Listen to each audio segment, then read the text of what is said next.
Welcome to the CFB Dynasty Podcast with hosts Matt Knowles, Brian McElfresh, and Doug Gravely.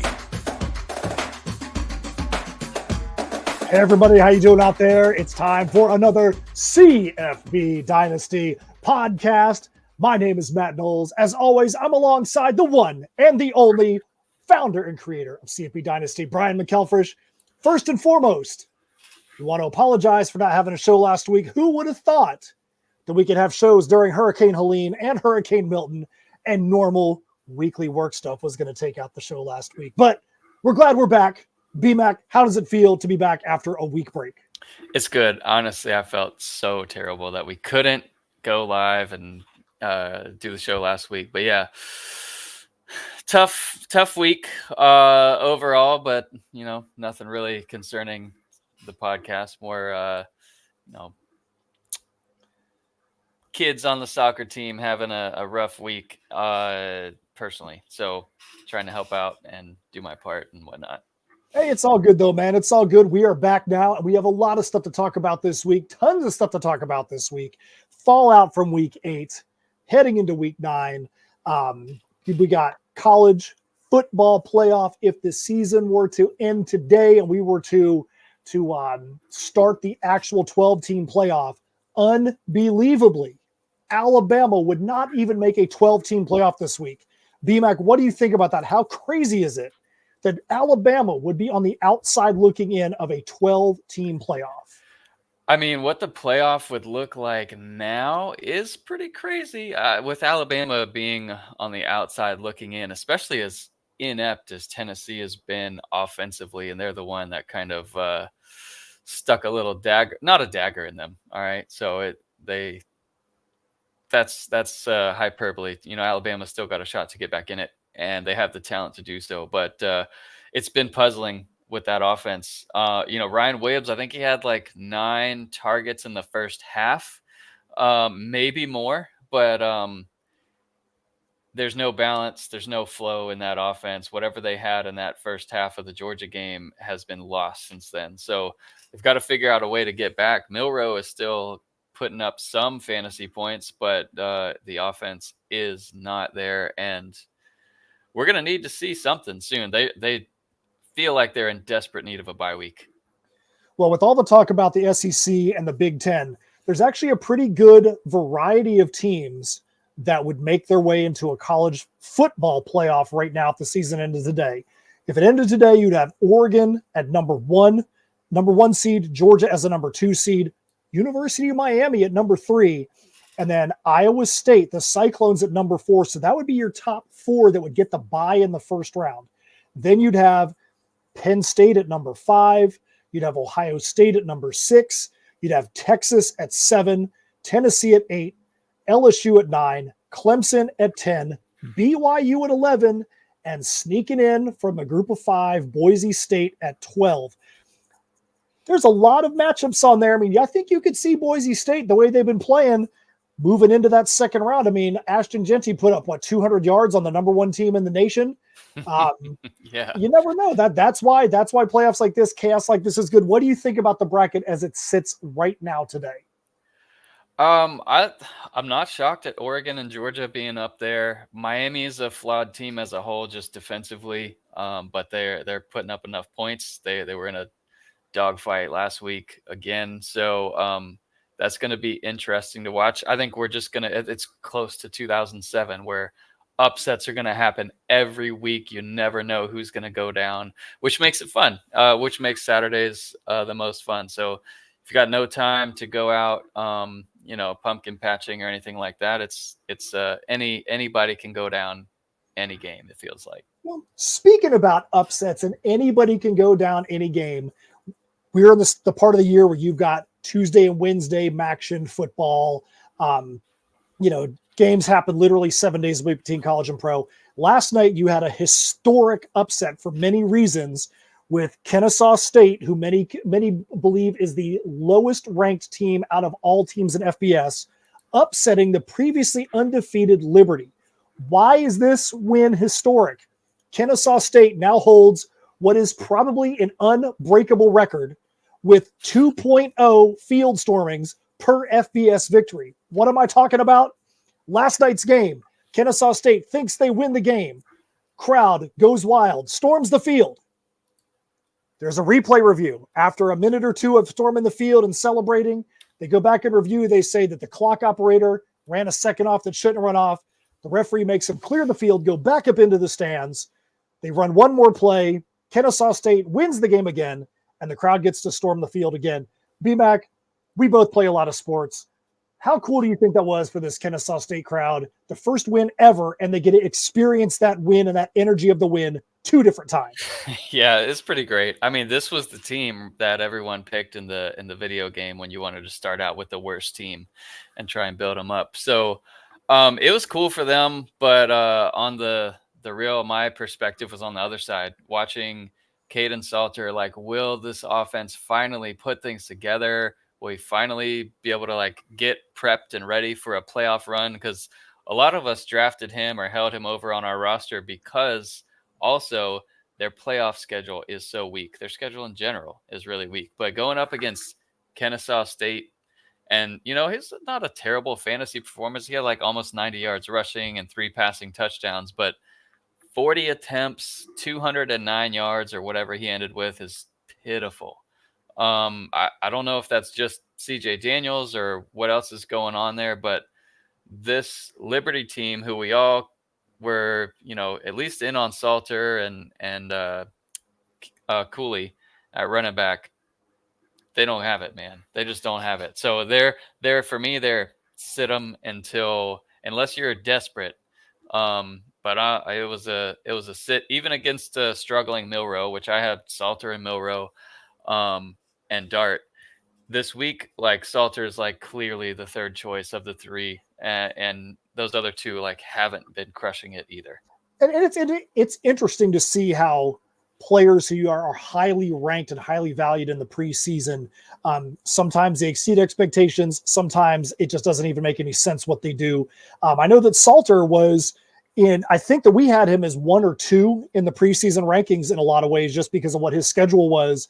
And, you know, there's other players like Ollie Gordon who, for whatever reason, just didn't do a lot until this past week. But Ollie Gordon is playing in a major conference, and he's playing against, you know, high-level opponents. For Caden Salter, who is expected to be a number 1, number 2 quarterback, to put up what you would consider basically a fantasy dud against the worst team in college football, that's pretty surprising. I don't know that there's anybody that could have crystal ball predicted that. No, I don't think so. It's a rough one, but there it is. They got the field storming. Good for Kennesaw State getting their first FBS win. That's pretty cool. Oh yeah, here comes the second one. But yeah, rough performance from a fantasy perspective. Like, they're just unstartable. All right, so that's our talking about stuff that's a little bit on the outside of college fantasy relevance. So now, BMAC, let's go to the news and notes, because we definitely have some other things we can talk about here. News and notes around college football.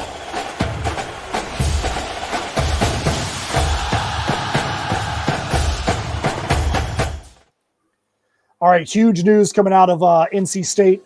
My boys very disappointed to see Grayson McCall has medically retired because of his most recent injury. You're talking about a guy that 2 years ago was considered one of the top quarterbacks in the country, potential first-round pick.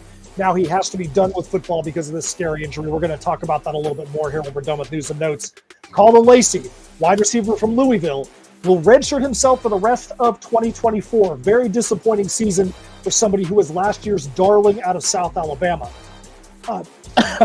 Eli Stowers, tight end from Vanderbilt, one of the top tight ends in college fantasy right now, questionable this week. Keep your eye on that. Running back Nate Noel, Missouri, out versus Alabama. Not sure you'd want to play any running back versus Alabama, but now you don't even have the choice with them. Wide receiver Zeed Haynes and Trevor Pena from Syracuse, both out for respective reasons versus Pitt. Trevor Pena, definitely a big loss right there. Running back to Quindon Jackson, Arkansas, doubtful this week. Wide receiver Squirrel White, after going to the hospital for a rib injury during last week's game, coaches expect him to not miss any time this week. We'll see on that one. Wide receivers Dallin Wright and Brandon Spector for Jack State, out for the season. Obviously, they played last night, so you can't do anything with them right now, but they're both out for the year. Running back Jam Griffin, Oregon State, unlikely to play this week. Saladin Allah could get increased reps as the backup behind Anthony Hankerson. Running back Caden Ott, California, back at practice, could potentially play this week. Quarterback Garrett Rangel, Oklahoma State, out for the season. He is out of here. Quarterback Max Brown, Charlotte, named QB1 versus Memphis. Tight end RJ Maryland, SMU, he is out of here for the season.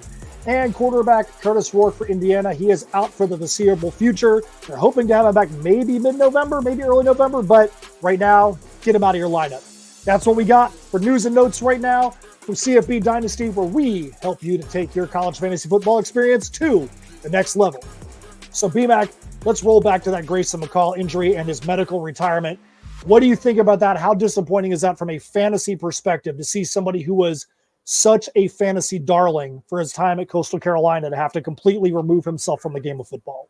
Yeah, he was really solid, and going into the year, he was more of like a quarterback 3, I think we had projected, and with great receivers to throw to and that kind of stuff. Kind of thought it would play out a little differently. You got Conception, who's been battling injury and all that stuff, but yeah, man, it always sucks to see a player go down, and kind of in light of what we're watching with Tua too, it's just makes you feel nervous for the player when you're watching them. Yeah, and it bringing up Tua is an interesting point, because for those of you that watch the podcast, you know that NC State is my team in college. Miami Dolphins is my team in the pros.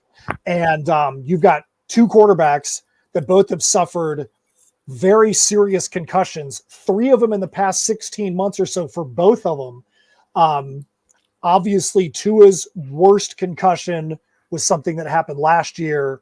The one he had this year was not as bad, so to speak. So it wasn't like his most graphic concussion was the one that happened this year. The one for Grayson McCall had a horrendous concussion that ended his season last year at Coastal. The one that happened this year for him with the most recent one was one of the scariest injuries probably ever seen. Got hit so hard his helmet went flying the other direction during the play. But it just goes to show, outside of football, you've got 2 guys that are making different decisions. Grayson McCall's like, look, I can't continue after this because I could become a vegetable. And Tua said, hey, I want to play the game and I'm going to take the risk. And who are we to really make that decision for him? I know a lot of people are like, why is Tua coming back? Well, we can't make that decision. They know, the medical professionals know. It's what can we do? What can we say? Hey, we just got to hope that for them that their life outside of football isn't jeopardized because of anything that happens on the field. But you know what?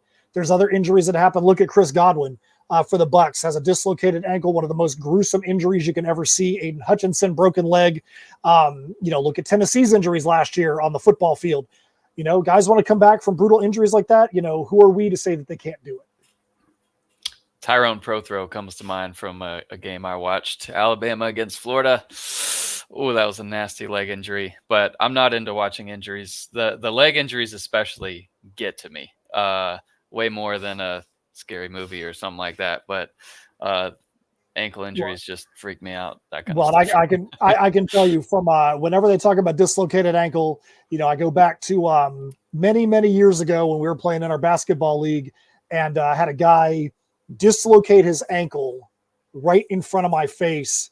He was on the ground on his back, big tall guy, probably 6'6", and his leg was up in the air, and his ankle dislocated, and it's something that your brain could barely comprehend because it just doesn't look right. And that's something that whenever I hear that, I hearken back to that injury and seeing that right in front of my face. I would almost rather see a broken leg than a dislocated ankle. It's so it's nasty.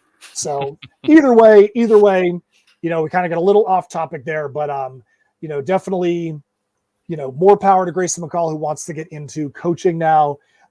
He definitely was very emotional, and it was very tough to even watch the press conference with him retiring. Yeah, but more power to him, more power to Tua. Hopefully they can stay safe and they can stay healthy. Yeah. That being said, why don't we head straight on over to this week's rankings? Let's go. So, okay.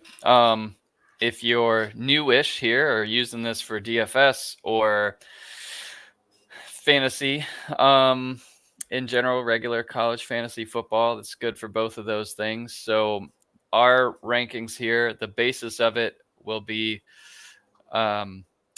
our projected points, which updates every week. It's based on, the team, how the player, individual player, how he's performed on the team. And it also factors in the opponent that they're going against. The, spread and over under will weigh how many possible points are happening. And then of the players, prior games, what percentage of points is he getting? And that's where our system kind of spits out that player projection. So John Mateer comes out number one, and in the home league, we're in the thick of things right here. I got Mike Davis there, and that I'm playing against this week, and he's pretty much a game away from punching his ticket to the playoffs. I think that's the magic number there is just 1 for him, and I think you got to get to 8 to make it in the playoffs. It's a really tight league. So going against Mateer, man, I don't know if I have much of a chance, but the game script for me could work in my favor with San Diego State being the opponent. I have Marquez Cooper. So if Marquez Cooper and them can handle it and keep the ball and kind of drain the clock out there, hopefully that can flip the script a little bit for me. But Mateer's been really good, man. If you flip over to our consistency chart with him up there, he started off the season super hot. He was the QB2 week 1, QB6, QB13, QB3 week 4, QB37 week 5, and then a bye week. Then QB62 was the down week, and then QB5 in week 8. So of all the quarterbacks that you would have confidence in, he's absolutely one of the best ones in our number one start of the week. But I want to talk real quick about Milroe. We've got him right now at QB5. He's projected to score 28.5. And as far as consistency goes, it's not been the best. At least last week was the worst. So he goes QB6, QB21 week 2, QB2 week 3, bye week, QB1, 33, 19, and then against Tennessee on the road last week, 76. So really, aside from the bye week, he's had one bad week, and that was last week. So, that offense has been stale. It hasn't been great. He's still produced fantasy points for me, but it's not like he's going, 45 points for me. Am I wrong? And just my in starting him in my fantasy lineup this week? How do you feel about Milroe? I think it's tough just because it's safe to say Alabama's not having their greatest period of time right now in the last few weeks, dropping a couple games that they have. I think there's some other guys out there that you may not even have on your roster that definitely could be better plays. I think you can look at the guy that is one spot above him in the rankings, Tyler Huff. And this is one of the first times we've been able to do this on the show. Is here's the projection for the week, and we've already had them play, and we can look at the numbers, and it's pretty incredible how close the projection was. So Tyler Huff for Jacksonville State against Middle Tennessee, the projection here is 29.4 points. You go and look at the game last night, and you're like, oh crap, Jacksonville State put up an unbelievable 440 yards rushing. That's probably not going to bode well for the quarterback. Not so fast, my friend. Last night, he got 36 fantasy points because of his passing touchdowns, his rushing, and his own rushing touchdowns. So the tool projected him to get right about 30, and he got in the mid-30s. So that's pretty impressive that a quarterback from Jacksonville State that most people would be like, yeah, that's crazy to have him at the top of the rankings. It just shows how good the rankings can be under this new algorithm. Yeah, that's fun. And it is interesting. A couple of things going for Milroe that the algorithm can't even consider. Not necessarily, although the point spread probably already considered as Brady Cook is doubtful for Missouri. So if they're unable to move the ball in a tough place to play in Tuscaloosa, Milroe and company should have the ball the majority of the time and be able to score. The other thing with Milroe is if you watch the Tennessee game, I think it was a 4th and 1. It could have been a 3rd and 1, where it's like everybody's up on the line of scrimmage. They're trying to do a QB sneak, and Milroe delays for a second, goes around left edge outside of the tackle, I believe, and it's a shoestring tackle away from a touchdown. And that's just what you get with Milroe every play. Like, with his power and speed, he can bust it any play, but just inability to pass the ball. He only ran it for like 11 yards against Tennessee, which is abnormal. So while I'm not super excited about it, I'm still expecting a bounce back at home against Mizzou with a doubtful quarterback. And I think the thing that we talk about a lot is, which person are you going to feel better if you were to lose the game and you had somebody on the bench that you didn't start? Which one are you going to be able to stomach more? You know, if he was to go off on the bench, would you be okay with it? You know, I would say if you had Huff and Milroe on your team and you started Milroe and Huff went off on the bench, you'd probably be able to stomach that a lot more than the reverse. Yeah, with it's a must-win game, though. There's 3 games left for me. I got to take down Mike Davis somehow. So Milroe is my best opportunity to do that. And that's what I think of when I consider him versus like a Jackson Dart with Ole Miss at home coming off of a bye week. So that's really typically a good spot. Man, I think I'm definitely rolling with the algorithm here, going with Milroe. Would you do it differently? Who is it that you have? Milroe versus Dart. Dart's down there projected at 22 fantasy points. Milroe and he's a QB 27 for us this week. Milroe as QB 5. Man, that's tough. Honestly, I think right now I would probably stay with Milroe. Yeah, that's tough. What I'm doing. That's a tough one, though. It's a tough one. Let's roll on down to running backs, though. One of the things I think real quick, if you're on screen, you can use this search box here if you want to look for somebody specifically. It's 118 or so deep in there. Obviously, Jackson Arnold, I think he's starting again. But he's way down there as a QB 109. And any questions or anything, of course, hit us up on the Discord. But now, down to real quick. here. DT says my QB is sitting at 3. That's Alonzo Barnett. Alonzo Barnett has been interesting. He scored tons and tons and tons of points earlier in the season. A lot of people picked him up. I know I picked him up in a different league. He's just been kind of there since that point, but I feel like he still has the ability to be a guy that's going to put up tons of points as the season goes on. His last few weeks have not been as much as you'd want to see him at, but we still have him predicted at just over 30 points. So it'll be interesting to see where he goes this week. Yeah. Was James Madison on a bye last week? I don't think so. No, they played. And yeah. It was just a bad one. That was really the bust game. He finished as QB2 week 4, QB2 week 5, and then 40 week 6, and week 7 QB 26. And then last week, QB. Last week he was. Last week he had just under 10 points. Yeah, QB 108. That's no good. But bounce back ability. We'll see that this week.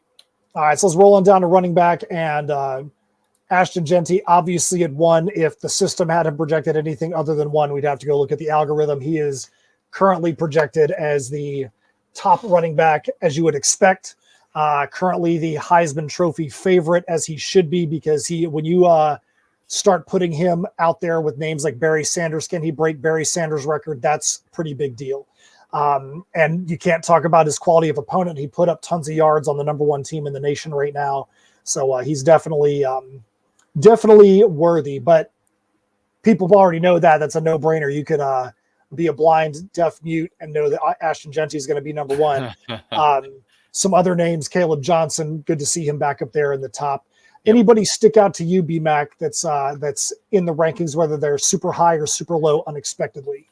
Well, Harvey's been consistently good most of the year, and that's been great for UCF. We've kind of talked about him quite a bit, but Tootin and Virginia Tech, making that, I think Virginia Tech got into the top 25 in the rankings. So that's great to see. And Tootin's a big reason why. So he's someone I think you're going to rely on the rest of the season. He's been great. Trey Stewart, obviously, we talked about him last week, had like a breakout a couple weeks ago.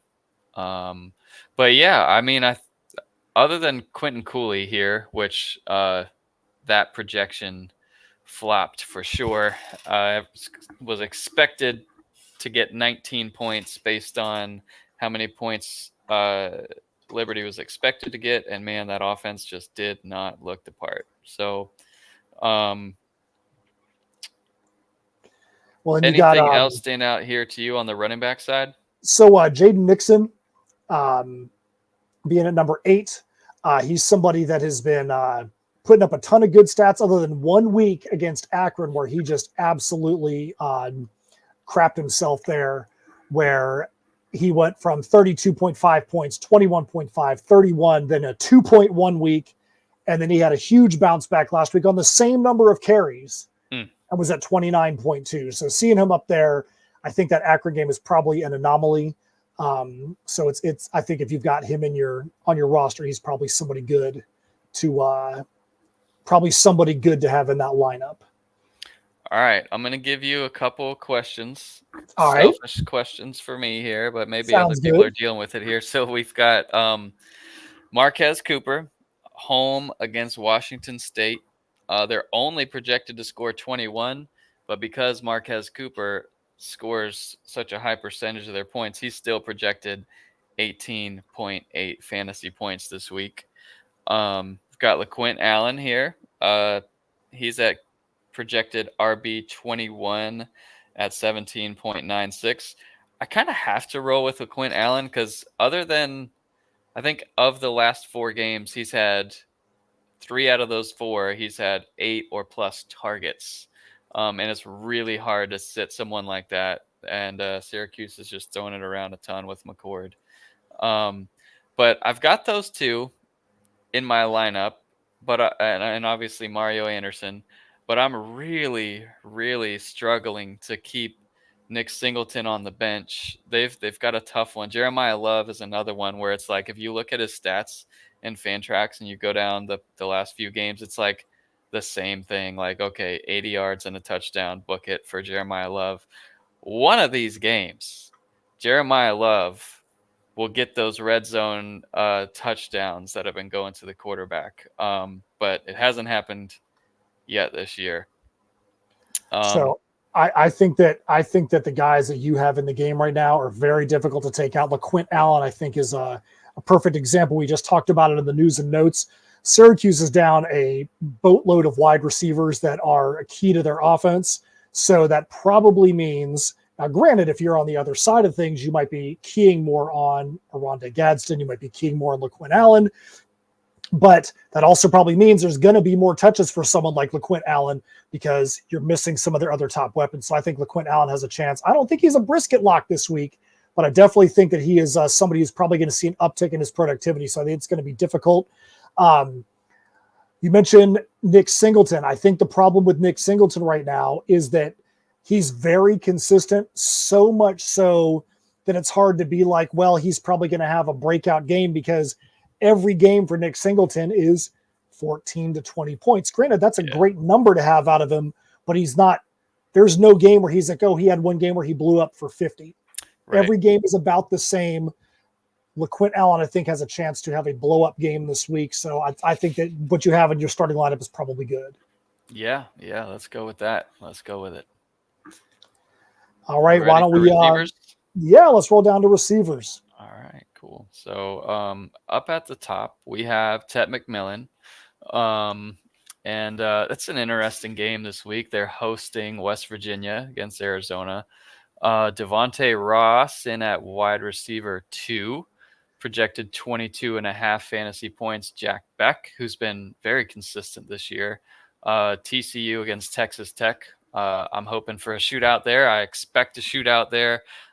So does Vegas. That one is projected to be a 36-30-ish finish, and that's going to be a fun one for those wide receivers.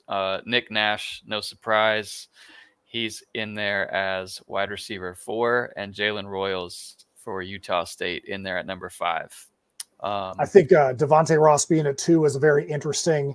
Watched part of that Troy game last week, and the announcers were super high on him, saying he's got a pro potential. But that was one of those games where it was a good bounce back for him, because the last 2 weeks definitely were not his best games, so to speak. He had some games earlier in the season where he was just absolutely blowing up. And then the last 2 weeks prior to last week, he only had 3 receptions and 2 receptions. October 3rd, he did get back to 10 targets. So 2 receptions on 10 targets is a pretty odd number. Last week, it was 7 receptions on 14 targets. So he started to get back to those crazy numbers he was putting up. He had a game earlier in the year against Florida A&M, 11 receptions, 14 targets, 229 yards and 3 touchdowns. That's why he's gotten onto the national radar. So I think him being there at number 2 actually is really good.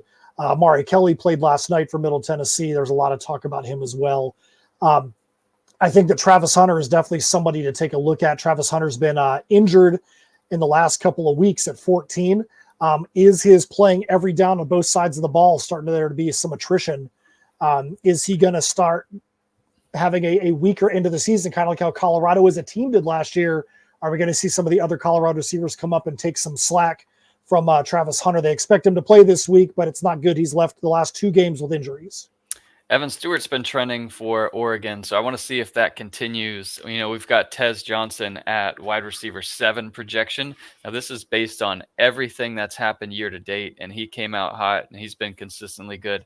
Evan Stewart is just trying to stack a few weeks together here. So him at wide receiver 62, I would have a hard time sitting Evan Stewart with Oregon projected 38 38 total points for this week.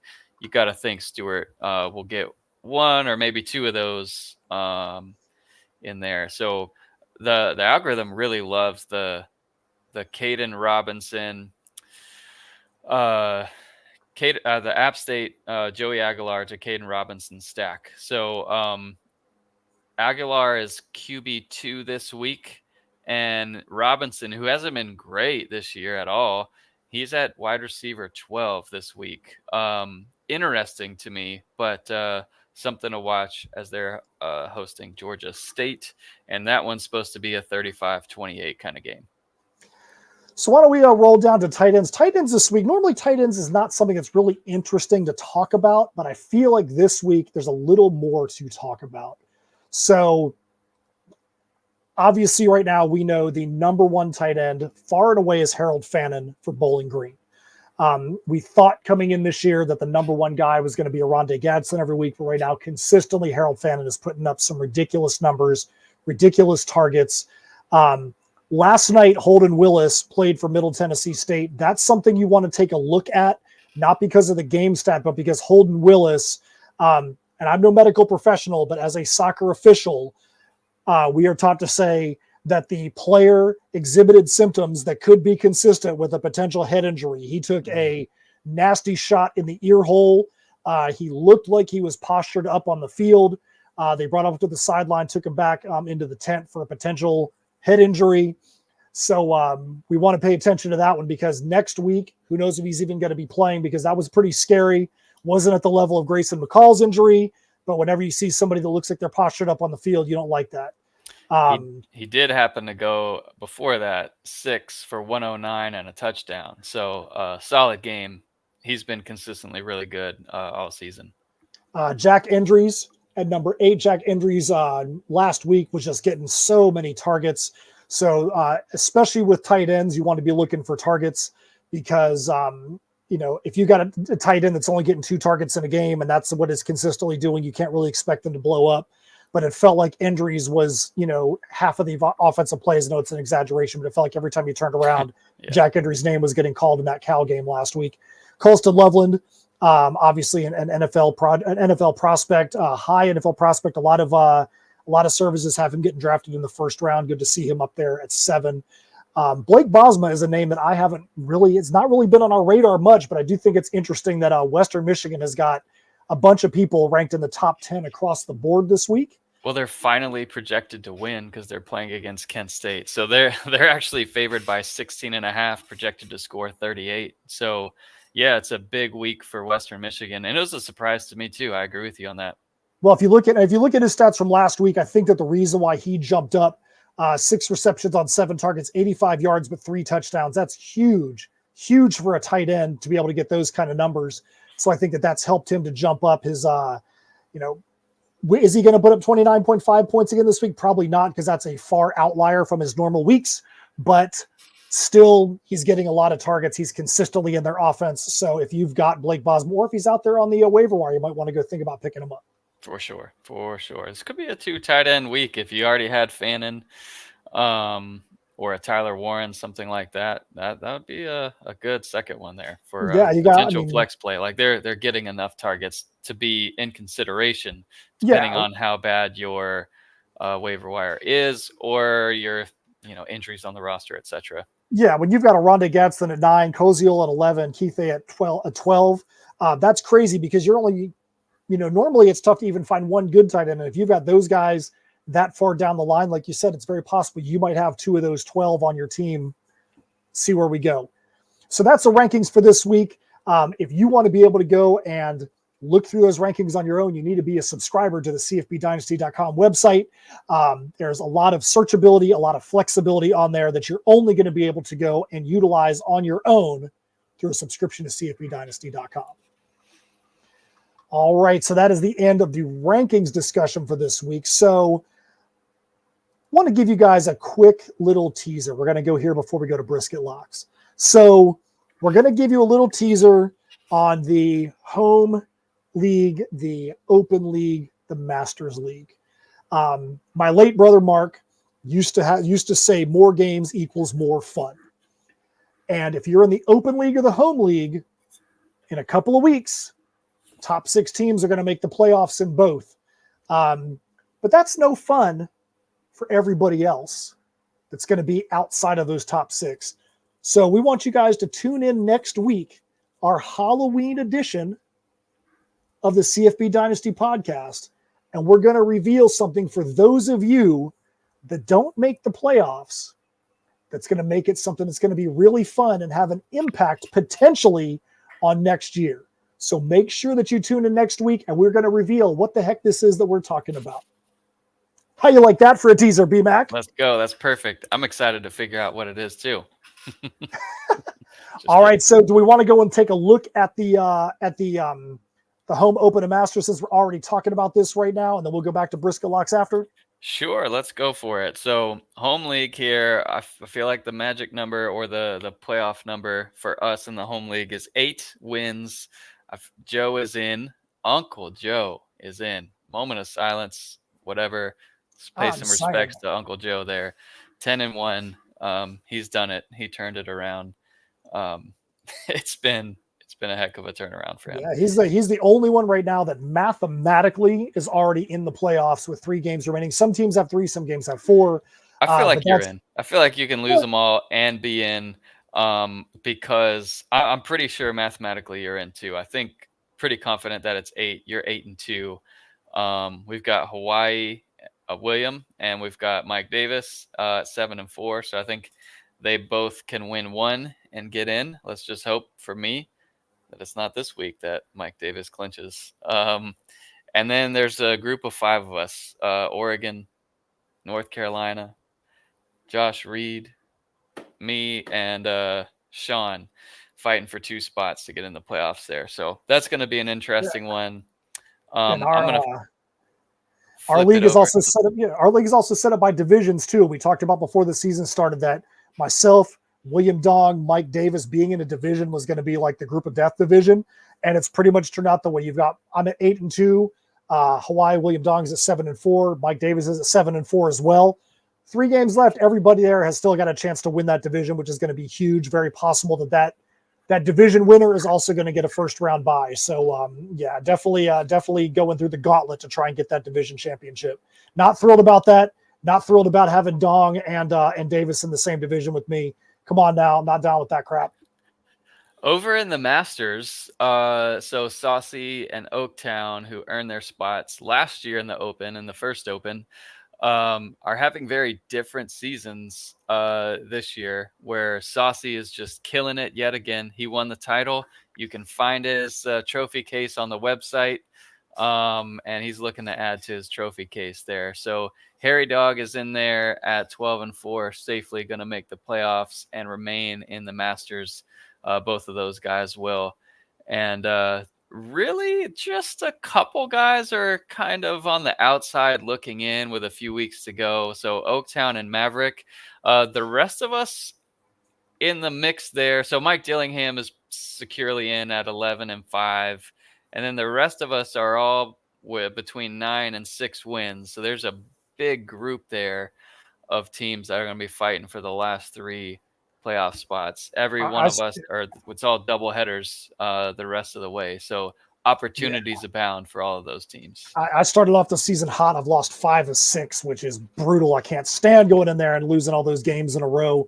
At least I was able to pick up 1 win last week and keep my playoff hopes faintly alive. Definitely not down there in the Doug Dynasty level yet. Kept one game above him, but brutal. I mean, I'm fortunate to be 7-9 with the way it played out with Torrey Horton and Jaden Blue, and it's just another injured player. Like, my first 3 rounds have just been not great. So the thing for me is hopefully Ollie Gordon can jump back. Last week was a nice welcome back to the season. Ollie Gordon, that was my first round pick.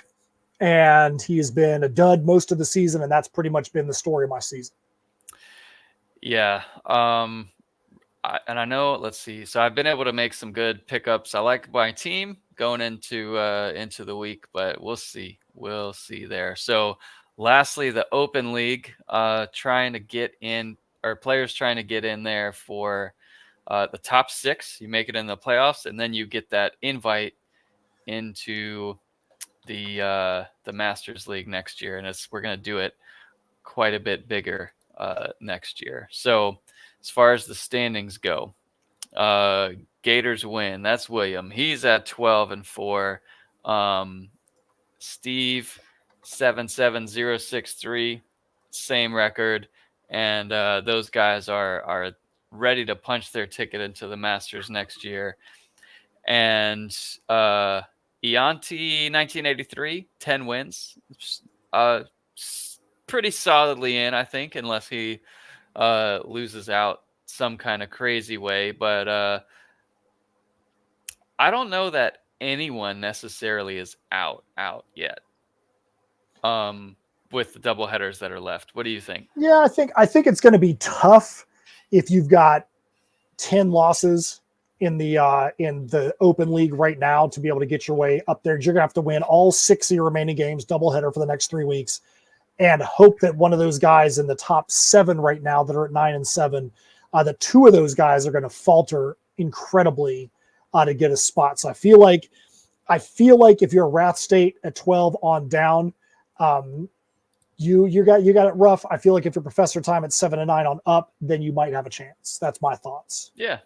We'll see how it goes. I mean, you would need to win out if you're one of these bottom teams for sure. Now the one thing that I will say is this. I'm going to give you guys another little hint. Just because you're at the bottom, don't give up on the season. Keep working that roster. Keep making sure you're looking at the waiver wire. Make sure that you are not just tanking on the season. You are going to regret it if you do, and we will tell you why next week on the Halloween edition. The intrigue is real. All right, so that's our little review of the Open, the Masters, and the Home League. I think it's now time for the Brisket Lock. It's time for the Brisket Lock.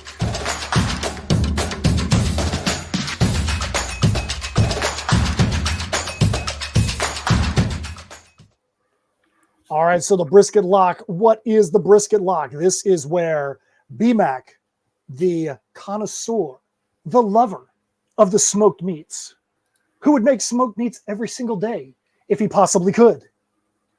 And it is happening Saturday, too. Oh, man, we're BMAC. Stop by. Hey, if you're open, stop on by. I don't have any refereeing this weekend. We'll have to see on Saturday. So if BMAC, this is about who he would put in his lineup, and he would risk it all for that brisket. So obviously we were not here last week, so there was no brisket, but we do need to make sure we go back to the week before. Week before, BMAC said Trevor Pena for Syracuse was going to be his guy. He had 8 receptions on 11 targets, 75 yards, 11.5 points.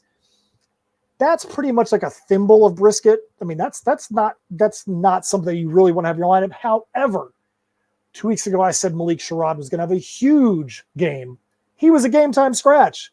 So it's a push. So by default, BMAC's 11.5 points and a thimble of brisket gets the win on the week. So BMAC, who is your brisket lock for this week? All right. Well, this is based on the projections. All right. So we're not going to try and pick someone that's in the top 10, top 12, top 15 and just say, oh, that's someone to go. But I'm going with a trending player. I feel like this is a very safe play. UNLV is playing against Boise. It's projected to be a 31.5 to 35 type of finish. But Ricky White still only projected 14 points, and I don't think that's possible. I wish we got points for him blocking punts and all that stuff like he's been doing. But he's all over the field. He's just a superstar player. He's going to end up being a 3rd round NFL draft pick that just balls out in the league. I feel like he's just such a good player. I'm going with Ricky White to go 20 plus easy this week. All right, so I'm going back to the future.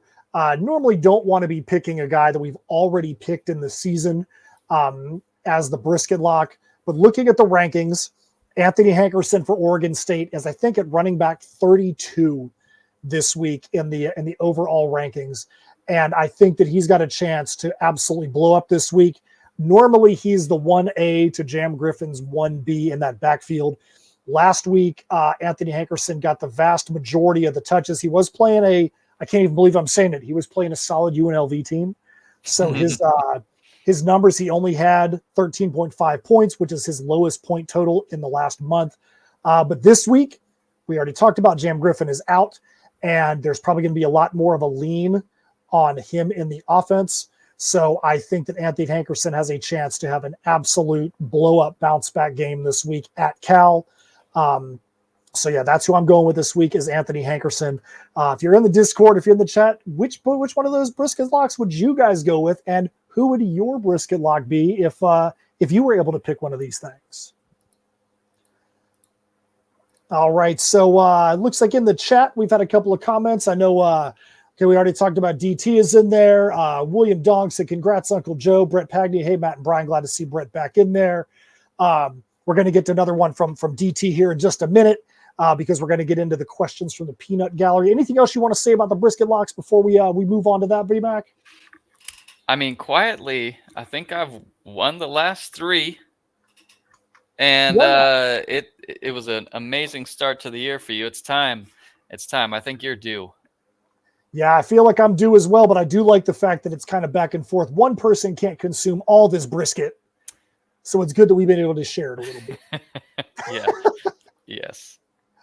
All right, so let's get on to the questions from the peanut gallery. So we always want to see what you guys have on your mind, whether it's in the Discord chat, whether it's in one of our Slack chats, whether it's in the chat here.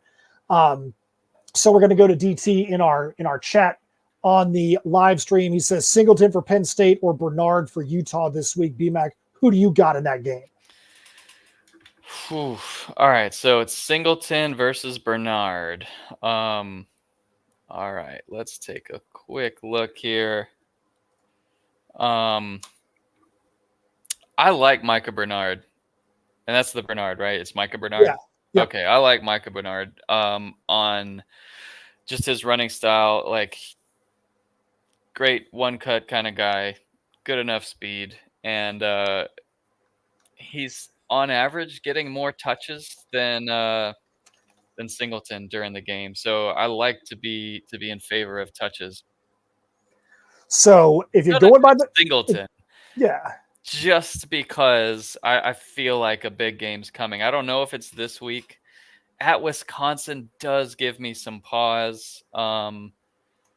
It's really, really a tough one to sit Singleton over Micah Bernard. How do you feel about that one, man? What do you Well, think? I think you got a couple things at play here. Bernard, if you just go by our rankings, Bernard is at 59 in the running backs, projection at 12.5, playing against Houston.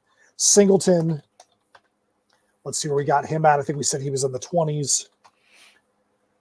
And his yards per carry is so good too for Micah Bernard. Yeah, so Singleton's at 36, but he's only projected at 15.1, so that's only a couple points difference. I feel like Bernard has got a much better chance against the team he's playing against. I mean, you're talking Houston over Wisconsin, Nick Singleton playing away at Wisconsin. That's tough, man. That's tough. It's a show-me game for Penn State too, where they're sitting there undefeated. They had a tough road win against USC.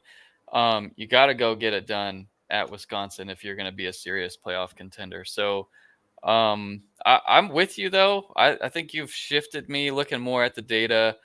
I might go against the rankings here and go Micah Bernard.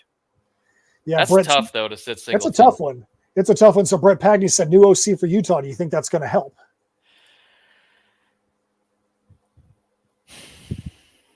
I feel like I'll say this. I'll say this. I think if you have a new OC in general, that's probably going to help the running game out a lot more than it's going to help out the passing game to start, because a new OC coming in, it's easier to hand off the ball to a running back consistently than it is to put in new pass protections, new routes, new reads, things like that. So I think that a new OC might help the running game out, especially at the beginning. So that's a good call out there, Brett, to talk about the new OC. Yeah, and I agree with Brett's comment there too about they have to get back to the running game. Utah's lost 3 in a row, and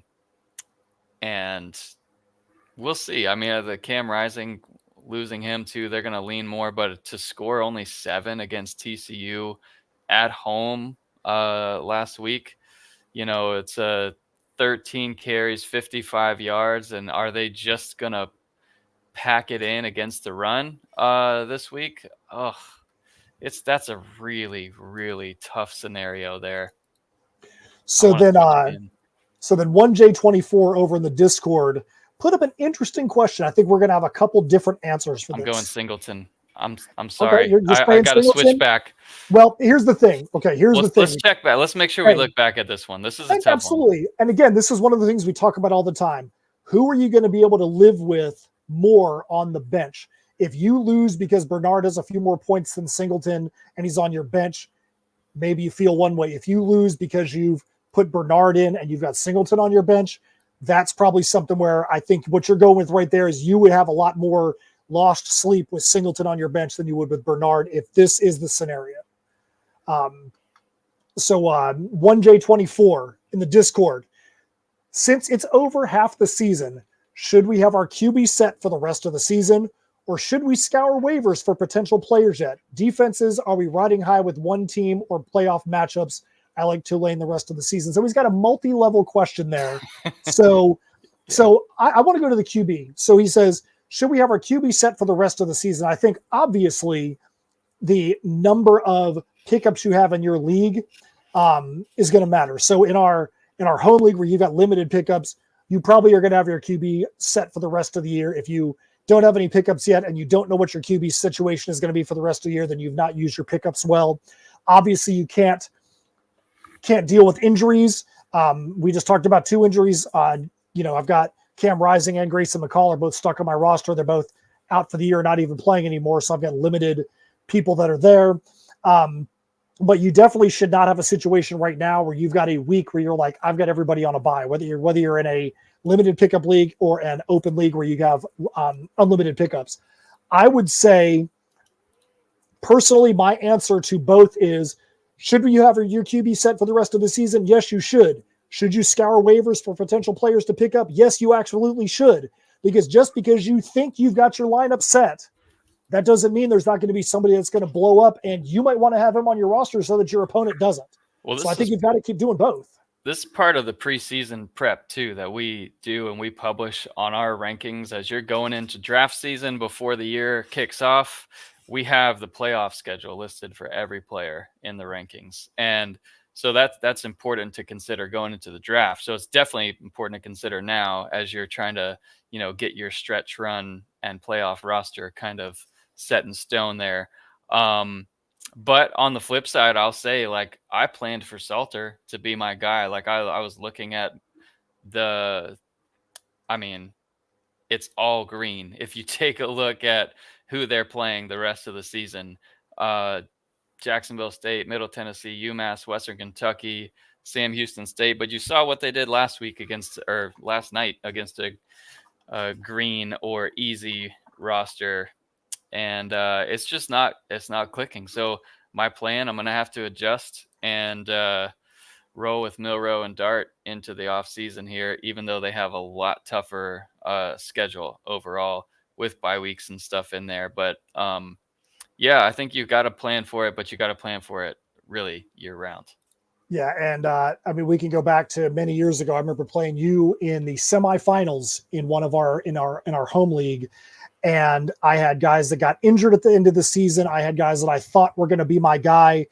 And I had to go to my fifth quarterback who was starting for FAU at the time. And you beat me, bludgeoned me with an ugly stick in that game because my roster basically betrayed me to where I went into a semifinal playoff game with my fifth quarterback out of 5 on my roster. You got to keep playing. You got to keep looking because you never know what the season is going to produce. And you got to keep looking at those CFB Dynasty rankings too, because you never know what the data is going to produce as well. Right.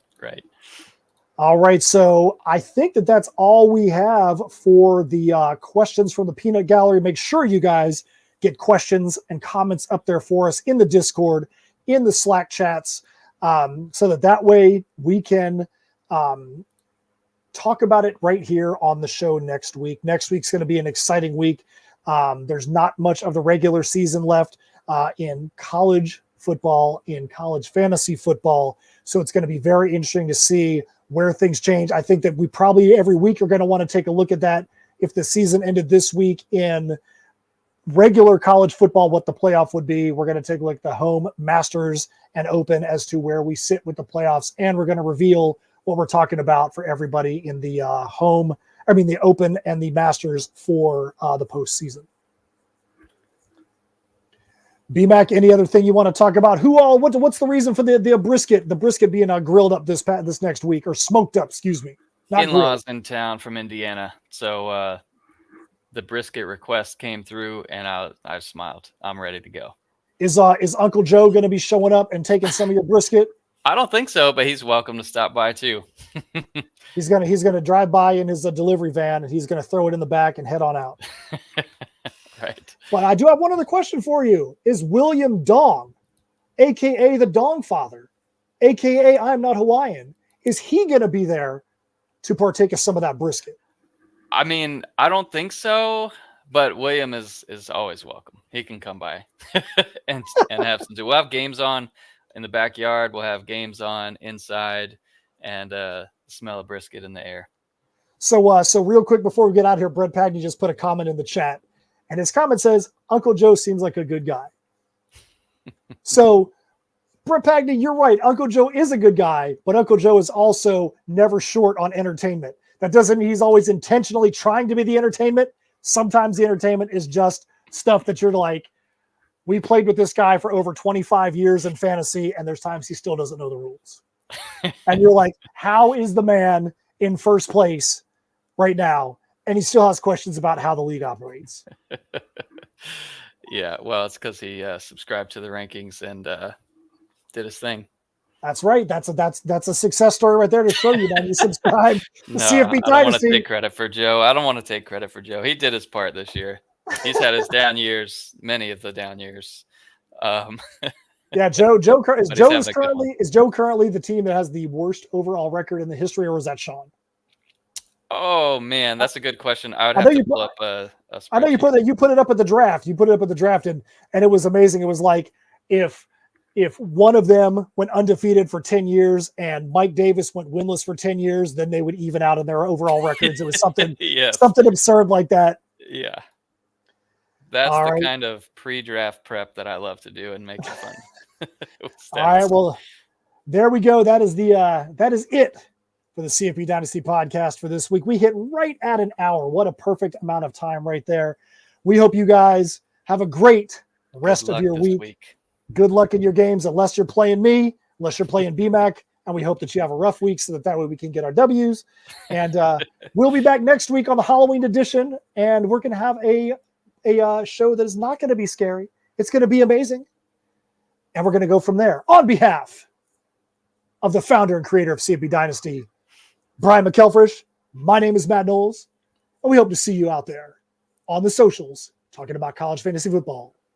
CFB Dynasty. See you next time. Thank you for listening to the CFB Dynasty podcast. Help us out by subscribing on YouTube and reviewing us on your podcast network.